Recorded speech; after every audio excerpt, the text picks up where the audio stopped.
La 61e édition du Salon de l'Agriculture bat son plein depuis samedi et aujourd'hui c'est la journée des Hauts-de-France. BFM Grand Lille et Grand Littoral sont sur le stand régional inauguré ce matin.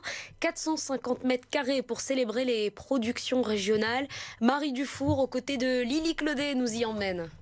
Le salon de l'agriculture, fidèle à sa réputation, difficile de se faire une place au milieu des allées. Le stand des Hauts-de-France qui est très important. Alors comme tous les ans, évidemment, c'est une vitrine. On le dit, on le répète, avec les brasseurs qui sont représentés. On a aussi les bêtises de Cambrai.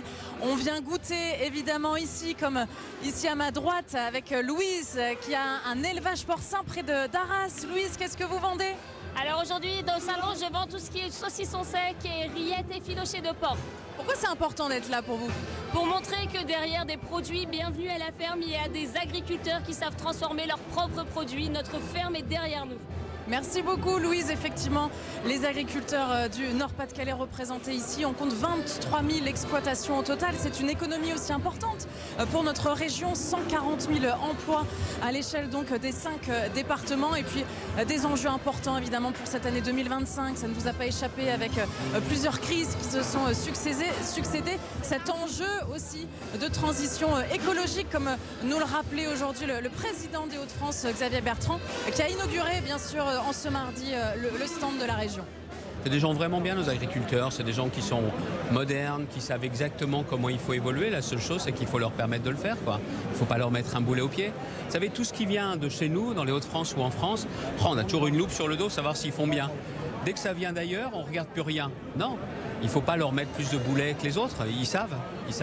Et ils nous nourrissent nous, mais ils nourrissent leurs enfants également. Donc ils ne font pas n'importe quoi. Ils sont sérieux depuis longtemps.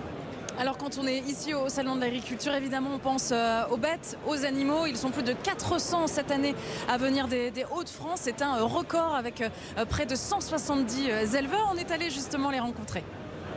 Des photos et selfies avec ces stars nordistes. Sur le stand du département, la bleue du Nord et la rouge flamande font des ravages. Elle est rigolote avec son chapeau. J'ai jamais vu des vaches aussi grosses. J'ai plus l'habitude de voir des vaches laitières noires et blanches. Elles sont jolies, elles sont magnifiques. Elles sont plus musclées que les autres et plus petites. Parmi les mannequins du salon, suédoise, 600 kg, est une magnifique bleue du Nord. Elle fait partie des 1200 vaches de cette race. Les sauvegarder, un véritable enjeu. Il faut donner envie aux éleveurs et aux futurs éleveurs de se lancer sur cette race-là. Donc ça fait partie de toute la promotion qu'on fait sur la race. Et cette race n'est pas la seule en danger. Le mouton boulonnais, originaire du Pas-de-Calais, a lui aussi besoin de son moment de gloire. Ici, on vient présenter donc, le mouton pour ses critères bouchères, ses critères de la race. On est là pour faire voir que la race existe encore. Il n'en reste plus que maintenant 2000 têtes. C'était une race en voie d'extinction. Donc grâce à nous, on sauvegarde la race. Vous avez jusqu'à dimanche pour découvrir ou redécouvrir nos races locales.